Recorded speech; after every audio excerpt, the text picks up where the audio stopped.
एक मुलाकात ऐसी शख्सियतों के साथ जिन्होंने दिया है अपने जीवन को एक नया मुकाम।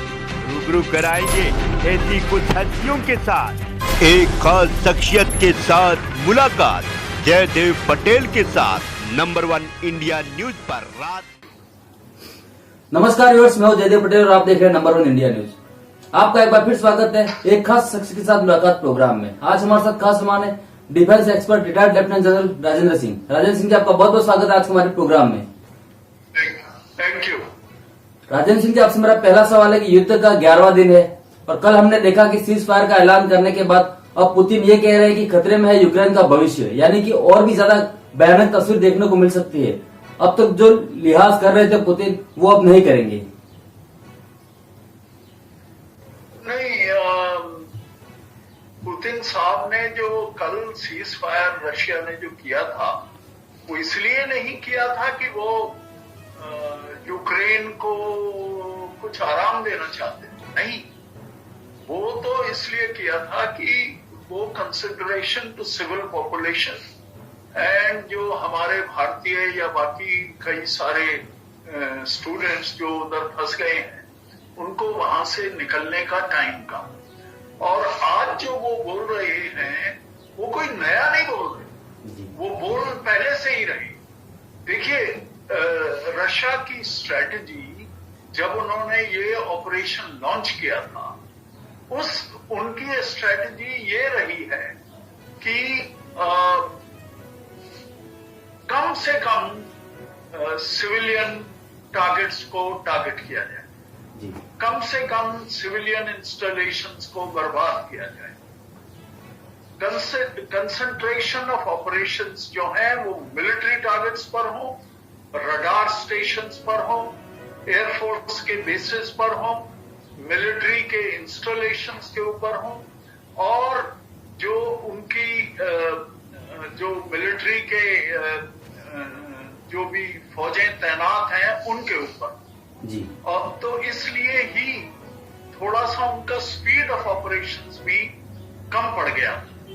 लेकिन अभी 11 दिन हो गए, अभी तक ये कीव को पूरी तरीके से इंसर्कल भी नहीं कर पाए जी। सिर्फ 3 साइड से रशियन फोर्सेज उधर आई हुई है, और जो उनके बाकी शहर भी हैं उसमें सिर्फ 1-2 को ही इन्होंने कैप्चर किया है रशिया ने। तो इसलिए मैं ये समझता हूं कि रशिया अपने ऑपरेशनल स्ट्रेटजी के ऊपर रीथिंक कर रहा होगा, और इसीलिए वो कह रहा है कि हम अभी लिहाज भी नहीं कर। वो इसीलिए कह रहा है कि शायद वो अपनी ऑपरेशन स्ट्रेटजी को आगे चेंज करेगा। जी। राजेंद्र सिंह जी, जेलेंस्की और बाइडेन के बीच की इस बातचीत को आप किस तरह से देखते हैं? क्या इस बातचीत से कुछ भी इस युद्ध से या फिर पुतिन के रवैये में नरमी देखी जा सकती है, क्योंकि प्रतिबंध का कोई असर पड़ नहीं रहा है और बुरा प्रभाव पड़ रहा है? नहीं, जहां तक प्रतिबंधों की बात है, वो प्रतिबंधों का असर तो वैसे भी एकदम लड़ाई के ऊपर तो पड़ना नहीं जी। वो प्रतिबंधों का असर तो शुरू होने में ही उसके कई महीने लग जाएंगे और उसके बाद ही उसका असर देखने में आएगा। ये प्रतिबंध लगाने का मकसद ये था कि रूस ये जान जाए कि उनका फ्यूचर जो है इकोनॉमिकली काफी वीक हो जाएगा, और इसलिए उन्होंने ये प्रतिबंध लगाए थे। जहां तक बाइडेन साहब की बात है, मेरे को तो कोई उनके स्टांस में ना तो नरमी और ना सख्ती दिखाई दे रही है। उनका पहले जो स्टांस था वही अभी स्टांस है जी। और जहां तक इन दोनों की बातचीत की बात है, यूक्रेनियन प्रेसिडेंट अपने हालात को अच्छी तरीके से समझते हैं। मेरा ख्याल है कि वो समझते हैं, उनको मालूम है कि अगर कोई ड्रास्टिक मेजर्स नहीं हुए तो वो ये लड़ाई जल्दी ही हार जाएंगे। इसलिए वो बार बार बोल रहे हैं कि हमारे यूक्रेन को एक नो फ्लाई जोन डिक्लेयर किया जाए। उसका मतलब ये कि नेटो बोले कि अगर कोई भी यूक्रेन के ऊपर हवाई जहाज ले जाता है तो नेटो उसको गिरा देगा। इसका मतलब नेटो को तो लड़ाई में ले आना हुआ जी। इसीलिए नेटो ने बोला है कि हम ये नहीं करेंगे। अमेरिका ने भी ये बोला है कि हम ये नहीं करेंगे। आज का जो उनका यूक्रेनियन प्रेसिडेंट का बयान आया है उसमें उन्होंने बोला है कि हमको जरूरत है एयरक्राफ्ट्स की, टैंक्स की और सिर्फ इन्फेंट्री के हथियारों की, राइफल की और एलएमजी की से हम लड़ाई नहीं जीत सकते। हमको बड़े बड़े हथियार चाहिए।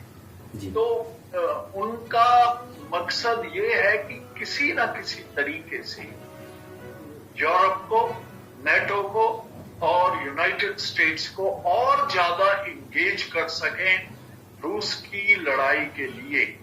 हालांकि मुझे नहीं लगता कि वो अपने इस काम में सक्सीड हो सकेंगे।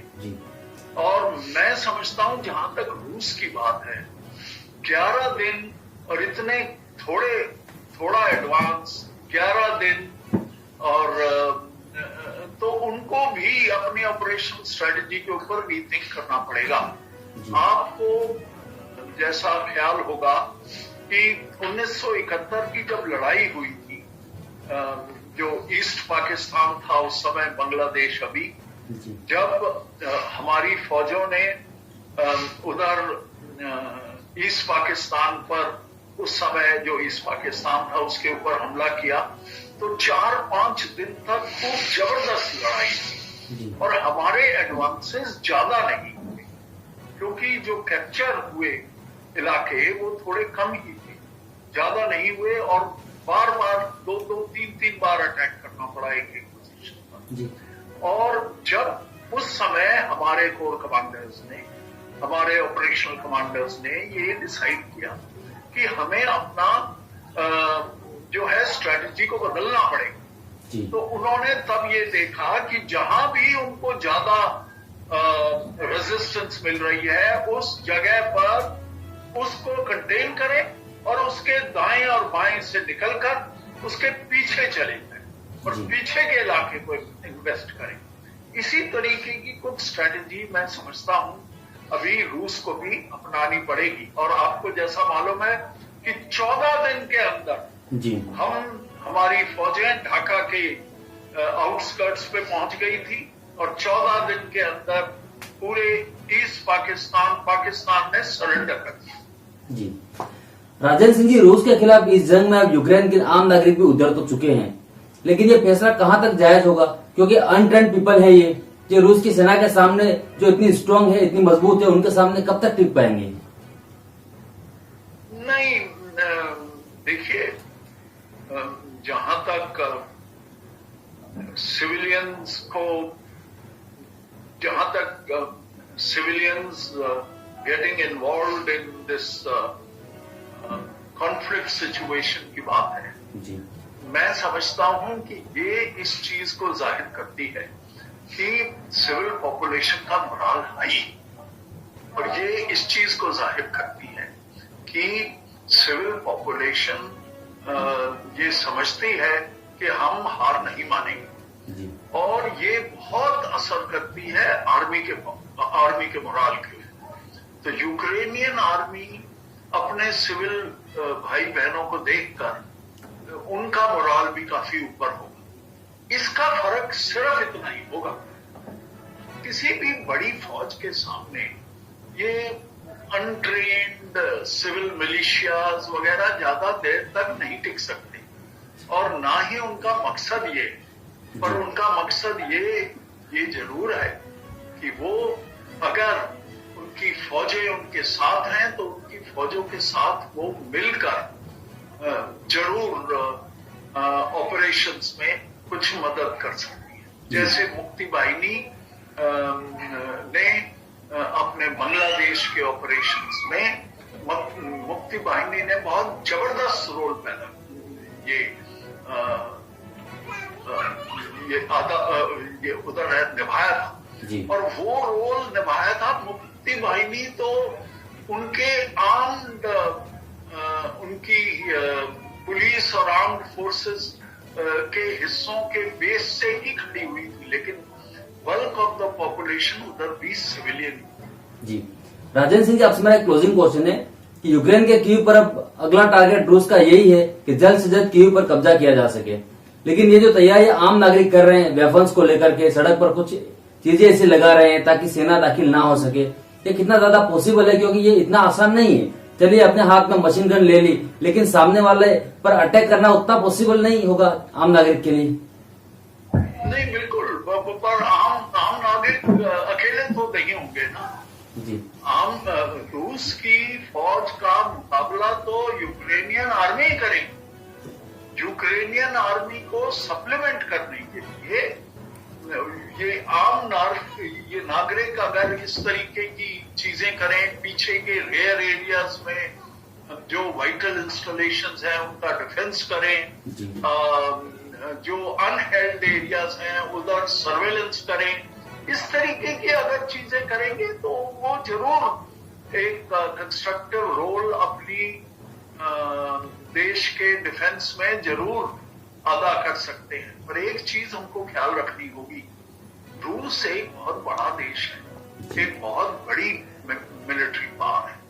अभी तक अगर उन्होंने यूक्रेन पर कब्जा नहीं किया तो वो इसलिए है कि उन्होंने रेस्ट्रेन भी काफी निभाया है जी। और आपको याद होगा कि इराक की वॉर जब हुई थी तो यूनाइटेड स्टेट्स ने 40 दिन तक एयर बम्बार्डमेंट की थी और पूरे इराक के इंफ्रास्ट्रक्चर को तहस नहस कर दिया था, पूरे इंस्टॉलेशंस को बर्बाद कर दिया था, मिलिट्री इंस्टॉलेशंस को, एयरफोर्स को ग्राउंड कर दिया था बिल्कुल।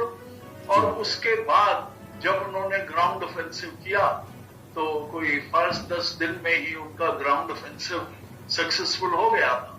अगर रशिया यही चीज करता इनके साथ तो उनका ऑपरेशन भी अभी तक पूरा हो जाता, लेकिन रशिया नहीं चाहता, जहां तक मैं समझता हूं कि वो नहीं चाहता कि पूरे देश को बर्बाद कर दिया जाए, तो इसलिए वो थोड़ा फूक कर थोड़ा कदम रख रहा है। पर उनकी आगे की स्ट्रेटेजी क्या होगी ये तो समय ही बताएगा। पर मैं ये समझता हूं कि वो आगे के कुछ दिनों में अपने ऑपरेशंस में और तेजी लाएंगे और यूक्रेनियन प्रेसिडेंट जो है अभी तक पूरे डटे हुए हैं और आगे भी लगता है कि वो डटे ही रहेंगे। लेकिन मुझे इस लड़ाई का अंत अगले 1-2 हफ्ते में नहीं दिखता जी। मेरा ख्याल है ये लड़ाई जरा लंबी जाएगी। ठीक है राजेंद्र सिंह जी, आपने नंबर 1 इंडियंस के लिए समय निकाला, उसके लिए आपका बहुत बहुत धन्यवाद। Thank you. Thank you.